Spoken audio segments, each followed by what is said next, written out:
તો જય માતાજી બધાને, કેમ છો? બધા મજામાં જશો. હું છું ભાલિયા સંજુ, મારા નવા વ્લોગમાં તમારું બધાનું સ્વાગત કરું છું. તો છે ને મિત્રો, અત્યારે છે ને જો સાંજ થઈ ગઈ છે અને છે ને મિત્રો જો અત્યારે મેં વ્લોગ ચાલુ કર્યો છે, એટલે આપણો વ્લોગ બનવાનો છે હાવ નાની એવો.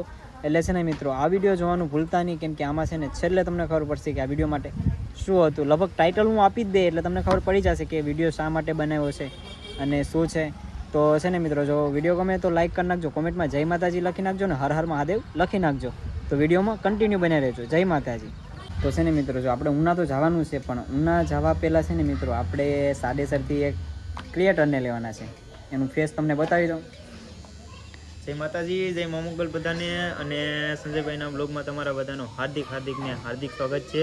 અને અત્યારે અમે ક્યાં જવાના છે ને એ તમે બધા ટાઇટલમાં તો જોઈ જ લીધું હોય. તો બધાને હર હર મહાદેવ અને જય માતાજી. તો છે ને મિત્રો, જો આપણે ઉના જઈએ છીએ ને તો ભાઈ મહેશભાઈને પણ આપણે લઈને જવાના છે. તો છે ને મિત્રો, વિડીયોમાં કન્ટિન્યુ બને રહેજો. જય માતા.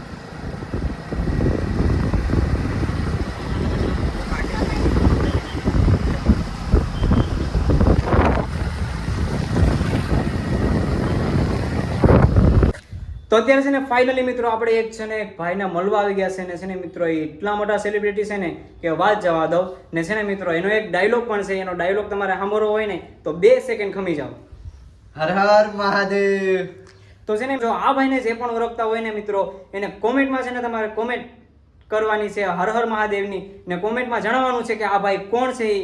બાકી તમે ન ખબર હોય તો જો મેં કોમેન્ટમાં આઈડી નાખેલી છે, ચેક કરો. તો જય માતાજી મિત્રો, છે ને જો મિત્રો, અત્યારે આપણે ફાઇનલી આવી ગયા છે ભાઈ જો રાજભાઈની દુકાને. મહાદેવ. અત્યારે આપણે સંજુભાઈ આવી ગયા છે. જો આપણે એક વિડીયો નાખ્યો હતો કે ભાઈ આ વિડીયોમાં ભાઈ જે મહાદેવ ભક્ત હશે ને એને આ સભી નસીબમાં હશે. તો ભાઈ સંજુભાઈને ભાઈ આ મહાદેવની સભી આપણે દેવાના છે. જો આપણે આ દિન રાત પૂજા કરતા હતા એ હવે સંજુભાઈને દેશું. હવે સંજુભાઈ મહાદેવની સેવા કરશે. તો છે ને મિત્રો, જો હું ભાગ્યશાળી કહેવાય કે છે ને મિત્રો, જો રાજભાઈ છે ને ભાઈ એ આખા જો 12 જ્યોતિર્લિંગ અને 4 ધામની યાત્રા ચાલીને કરી છે. એ પછી પણ છે ને ભાઈ આખું ગુજરાતની યાત્રા કરી છે. મોટા તીર્થ અને ધામની છે ને ભાઈ દર્શન કર્યા છે. એમાં છે ને રાજભાઈનું કહેવાનું એમ છે કે આ સભી છે ને ભાઈ રાજભાઈની સાથે હતી અને રાજભાઈ છે ને ભાઈ એની પૂજા કરતા દિવસ અને રાત. ને હું રાજભાઈને પ્રોમિસ આપું છું કે ભાઈ જો આવનારી ગમે એ યાત્રા હશે ને તો હું મહાદેવની સભી લઈ અને છે ને ભાઈ હું પણ મારી ગમે એ યાત્રા હશે ને એ સભી લઈ જાય અને મહાદેવની પૂજા કરી. બાકી તો વધારે મારે કંઈ નથી કહેવું, પણ છે ને ભાઈ મિત્રો, કોમેન્ટમાં હર હર મહાદેવની કોમેન્ટ લખી નાખજો. હર હર મહાદેવ.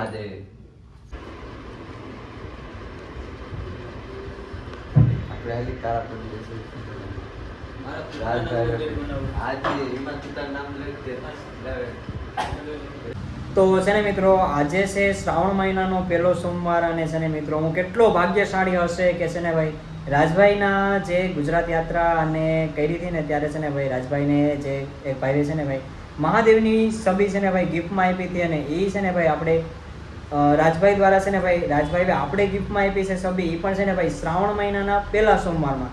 તો હવે તમે જ વિચાર કરો કે હું કેટલો ભાગ્યશાળી હશે. ને જો મિત્રો, સભી તમને છે ને ભાઈ ગમી હોય ને તો કોમેન્ટમાં હર હર મહાદેવ લખી નાખજો. હર હર મહાદેવ. તો છે ને મિત્રો, જો હવે આપણે મહેશભાઈને મૂકવા આવી ગયા અને છે ને મિત્રો, જો મહેશભાઈને મૂકવા તો આવ્યા જ, પણ હવે સભી આપણે આરે લઈને આવ્યા. તો મહેશભાઈ, સભી કેવી છે? તો સભીમાં તો એવું છે ને કે 12 જ્યોતિર્લિંગ 4 ધામ યાત્રા રાજભાઈઓ કરી હતી ને, તો એ 12 જ્યોતિર્લિંગ 4 ધામ યાત્રા કરીને આ સભી આપણે ભાગ્યશાળી કહેવાય સંજયભાઈ કે સભી મળી ગઈ છે. તો કંઈ વાંધો નહીં, આપણે કમેન્ટ સેક્શનમાં હર હર મહાદેવ લખવાનું નહીં ભૂલતા. બાકી બધાને હર હર મહાદેવ. તો ચાલો મિત્રો, જો વિડીયો સારો લાગ્યો હોય ને તો કોમેન્ટમાં હર હર મહાદેવ લખી નાખજો અને છે ને ભાઈ કોમેન્ટમાં કરી નાખજો અને લાઇક, શેર ને સબસ્ક્રાઈબ કરી નાખજો. જય માતાજી.